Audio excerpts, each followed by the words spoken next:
On October 3, 1995, an estimated 150 million Americans paused their lives.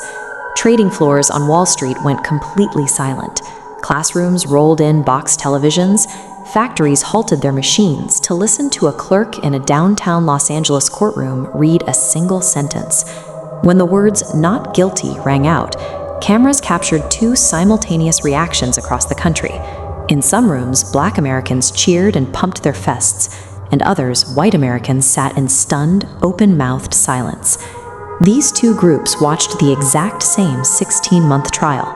They saw the identical physical evidence, yet they walked away living in completely different realities. What happened inside that courtroom fractured public consensus. The arguments over the verdict exposed deep, pre-existing divides in how different Americans trusted the institutions meant to protect them. Before the trial, O.J. Simpson possessed a rare level of fame. He was a Heisman Trophy winner, a record-breaking NFL running back, and an actor who charmed audiences in rental car commercials. He was wealthy, highly connected, and largely viewed by the public as untouchable. That image shattered on the night of June 12, 1994. Nicole Brown Simpson and a 25-year-old waiter named Ron Goldman were found stabbed to death outside Nicole's condominium on Bundy Drive. The crime scene itself was extraordinarily violent. Goldman fought back hard against his attacker, leaving behind a trail of DNA and forensic markers across the sidewalk. Investigators followed that physical trail straight to a single suspect. Within days, the investigation of a gruesome double homicide was swallowed by the gravity of massive celebrity spectacle. The prosecution, led by Marcia Clark and Christopher Darden, walked into the courtroom confident. They had a documented history of Simpson's domestic abuse against Nicole, and they had a mountain of physical evidence. This map lays out the prosecution's timeline.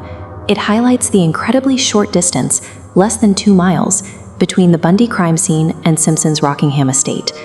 Investigators found a dark brown leather glove behind the guest house, exactly matching one left at the crime scene. The blood soaked into it matched both victims. DNA testing was relatively new, but experts considered the forensic results staggering. The public was already primed to accept the science. When Simpson failed to surrender, 95 million viewers watched his white Ford Bronco flee from police across the Los Angeles freeways. To observers, the flight looked exactly like panic. For the prosecution, there was no narrative to debate. They believed they held an airtight mathematical equation proving guilt. O.J. Simpson hired some of the most expensive attorneys in the country, a group dubbed the Dream Team, led by Johnnie Cochran. They quickly realized they could not defeat the DNA evidence by arguing about the science. Instead, they executed a radical pivot.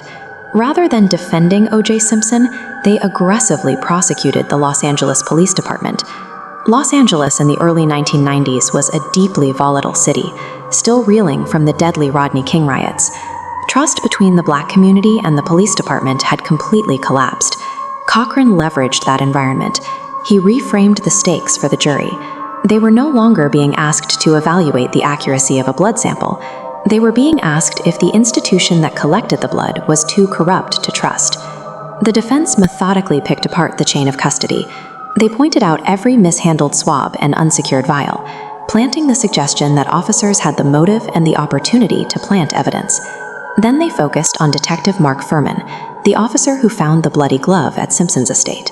The defense unearthed audio tapes proving Fuhrman routinely used extreme racist slurs. Fuhrman had previously denied using that language under oath. His perjury on the witness stand handed the defense exactly the factual ammunition they needed to validate the jury's institutional distrust. The turning point arrived when prosecutors asked Simpson to try on the evidence. In front of the jury, Simpson struggled dramatically to pull the frozen, blood-soaked gloves over his hands. They appeared entirely too small. The defense strategy succeeded. They didn't have to prove O.J. Simpson was innocent. They only needed to prove the LAPD investigation was entirely too tainted to dictate a man's life. To convict, prosecutors must prove guilt beyond a reasonable doubt. The jury found they failed to cross this high threshold. Civil court uses a lower burden of proof. Against this lower threshold, a second jury found Simpson liable, ordering $33 million in damages. The American legal framework functioned mechanically exactly as it was designed to. Yet the conflicting outcomes left the country feeling robbed of definitive justice. The trial turned television into a 24-hour news engine, giving rise to the true crime entertainment complex. The 9-month spectacle proved that in a media-saturated environment, facts and science cannot speak for themselves. They have to constantly compete with emotional narrative. The O.J. Simpson case demonstrated how easily a shared national reality could fracture. In doing so, it established the exact media mechanics that drive our polarized discourse today.